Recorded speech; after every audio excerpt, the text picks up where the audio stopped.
Hello everyone and welcome to this video on Schottky TTL, or we can say it as Schottky transistor logic. In the previous classes we have discussed on different configurations of TTL logics, transistor logic. So basically we have seen three output configurations of TTL in the previous class. Now in this video I will be trying to go ahead with the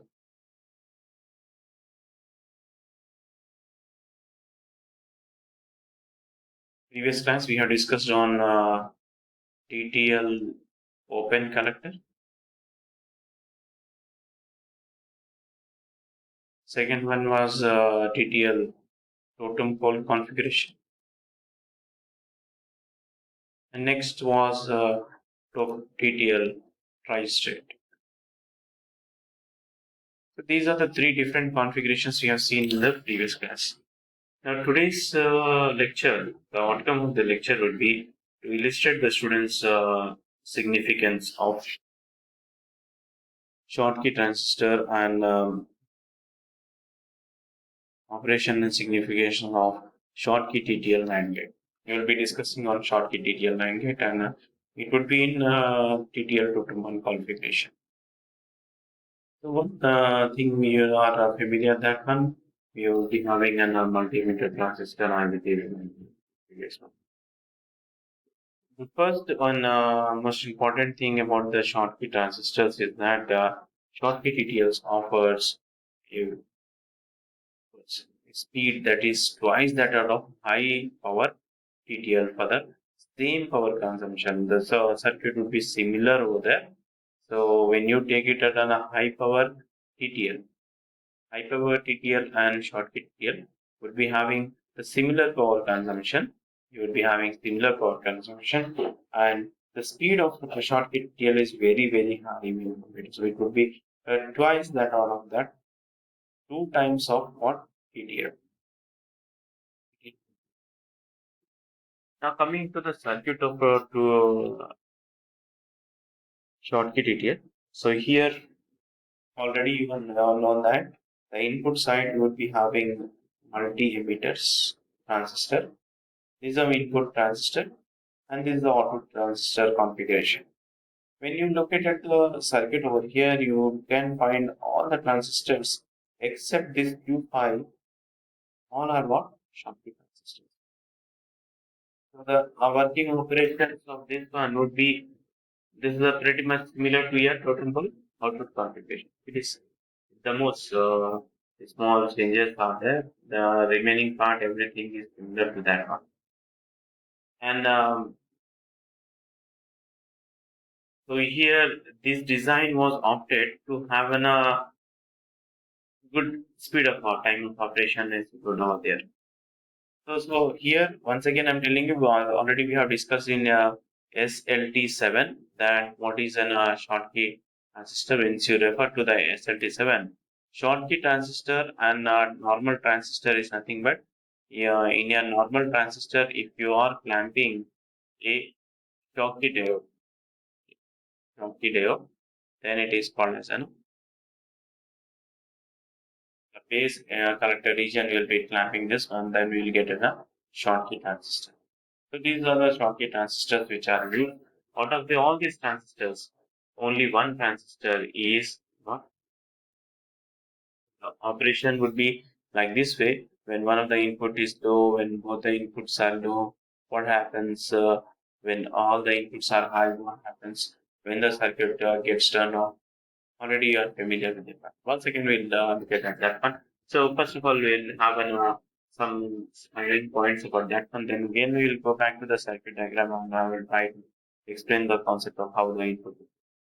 So this is similar like high power TTL 98 circuit, and the transistors used in this circuit are all the other what Schottky transistor except the transistor Q. Because Q5 doesn't have any purpose, it is used for just to uh, doesn't allow the transistor to go into the saturation, the potential drop should be increased. We are going for that transistor, and it is used for switching characteristics. At one time it should be a high resistant, the other time it is low resistant. That is the purpose of this Q5 protocol configuration. Now we'll be using for Q1 or Q1.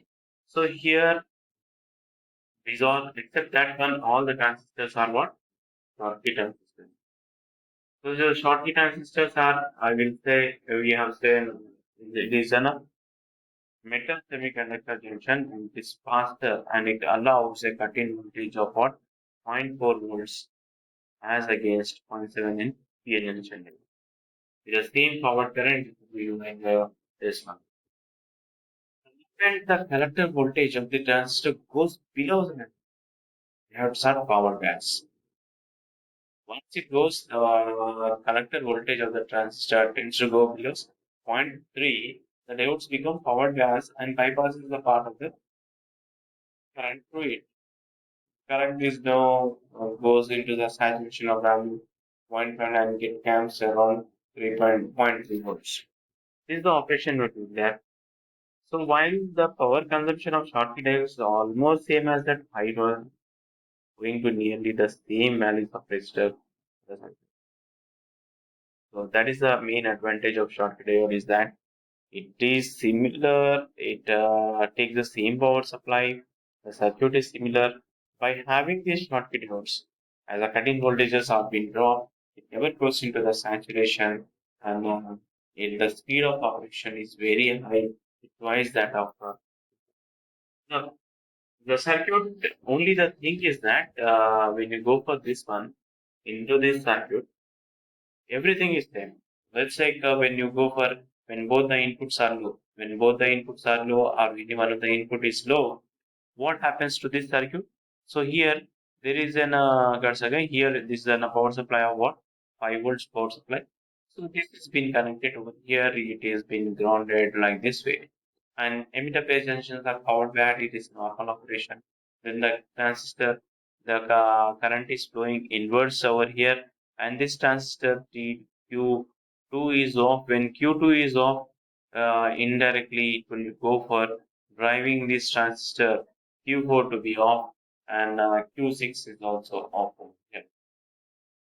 And what happens when this has been off is that this Q, when it is off, then this is Q3 is on, Q5 is on, and there is an conduction of this one and the voltage appears at this one, which is equal to 5. When one of the input is low or both the inputs is low, output is what? High. Or we can say when low, low, output is what? High. Low, high, output is what? High. High, low, output is what? High.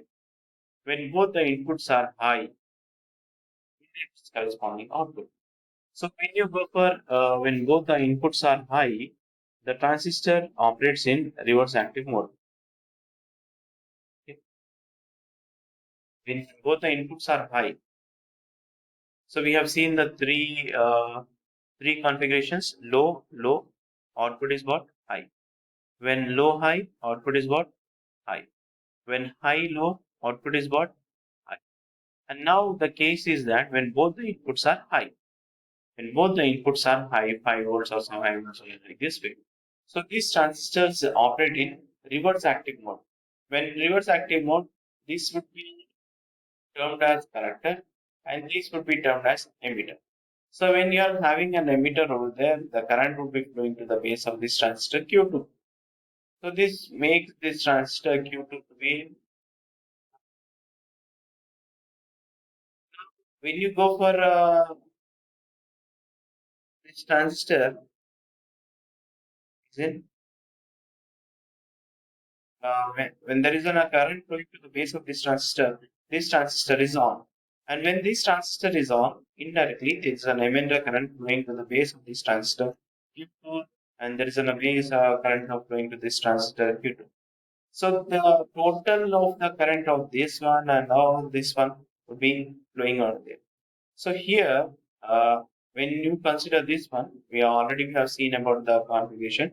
When you take up these two transistors over here, it kind neither goes for making this Q2 and Q4. You will be having less voltage over here, very less voltage. So saturation voltage of this one and some voltage over here. So this would be around zero point 0.9 volts or something like that. It can't have this transistor. So this is off. When this is off, it is equal to the saturation voltage of this one.